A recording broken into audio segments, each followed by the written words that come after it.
the discipline problems that bear up today.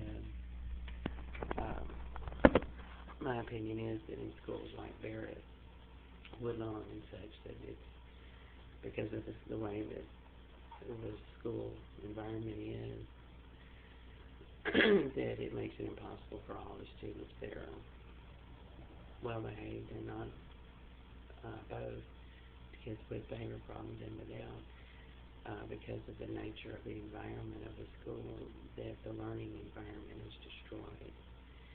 So that those students, even when well behaved, are routinely exposed to traumatic events, like seeing their teachers cussed out, fight, security guards, hands broken, thrown up against the wall, teachers marching students out into the hallway, just continuous disruptive behavior, even for the students sitting in his desk being quiet. That is not a positive learning environment. It's actually very damaging to be exposed to on a routine basis. So that the learning environment in those schools is destroyed, and there's, it's unproductive. I'm not saying there aren't kids there that can't take tests and pass them, but they have to go to school every day and be exposed to that.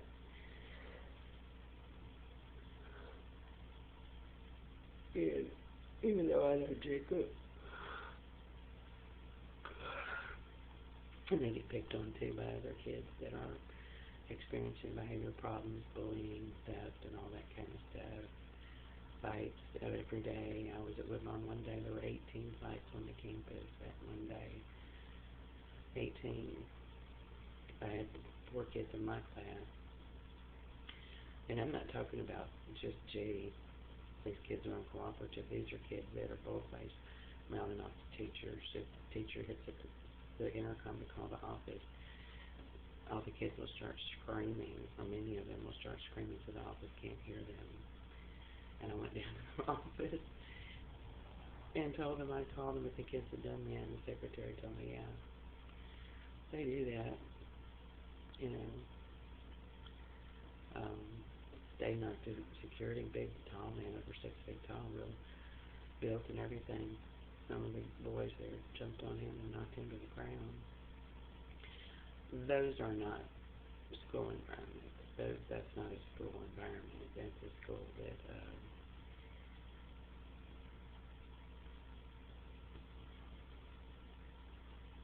is not a positive learning environment for anybody. And I was talking to one of the parents about that, and he told me, yeah. He said, oh no, that. And I was like, yeah, well, there's a guard. He's like, oh, he's scared to death of these kids. Those boys knocked him to the ground. He said he's scared to death of these kids. So my opinion is that schools, they cannot maintain a positive learning environment. It should be closed down. Bear Park, oh my God, I worked over there. The school principal would stand out, the assistant principal would stand out in the hallway after the tardy bell rang. The kids were all just still hanging out in the halls. Teachers all told them to go back in class. They weren't listening.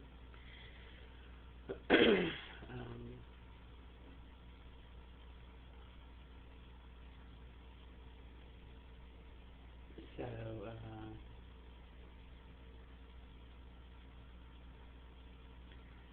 he would stand out there and tell them to go to class.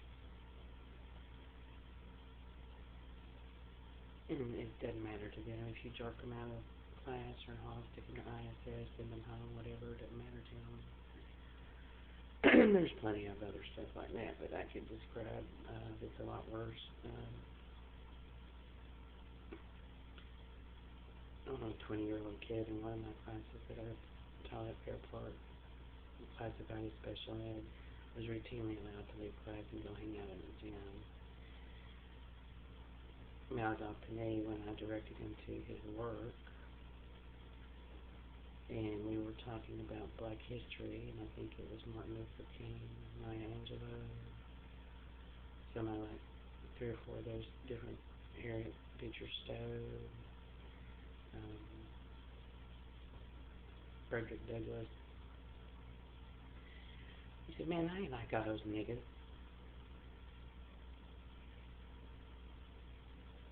I was like, oh, hello. You know, and I told him, well, Grandma Moses didn't show pain until she was 77, so. But he didn't have a cooperative attitude. He didn't want to do his work. He was still there, and he was just getting passed every year. And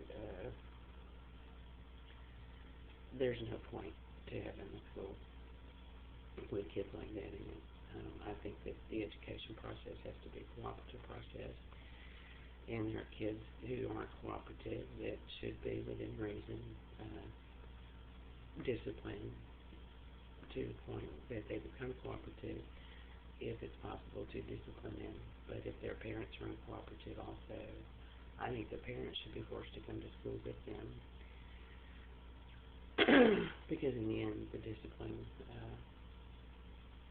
that is applied to school children ultimately rests on the authority of the parents. The principals can suspend them and all that kind of stuff, but the parents are the ones at home who have to motivate their children to behave properly. And if they don't, and they don't care, then their children don't care. And if their kids don't have any respect for their authority, they go to school, they don't care if the school principals chase them all over the campus. I worked, but one day it was on, and the girl didn't want to take a standardized test. I chased her down. I didn't put my hands on her or anything, but she just got up and walked out of class, said she wasn't taking the test. So I went and got her, and the security guard brought her back to class. All 3 of the school principals, Miss Henderson, Miss Rainey, and Mr. Tisdale, all chased her down. She got up and left 4 times at least, and they brought her back to class.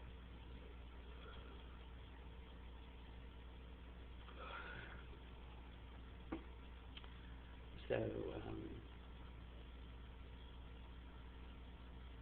there has to be,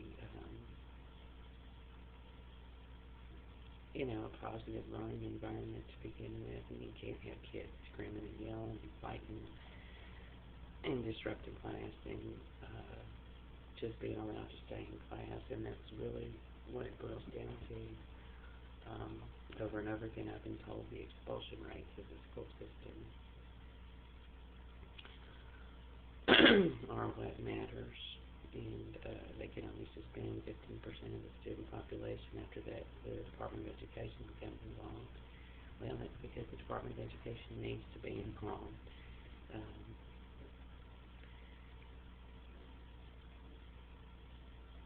So what happens is these kids are tolerated.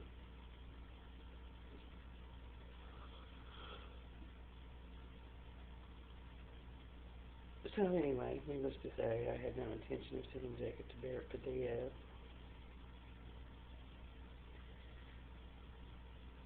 And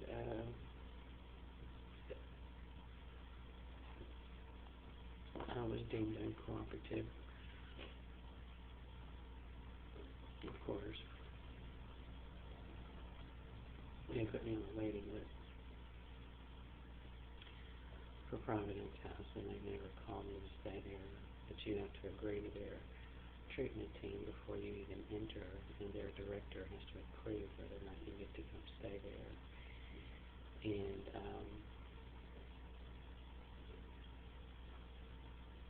there is no justification for taking wages from homeless people.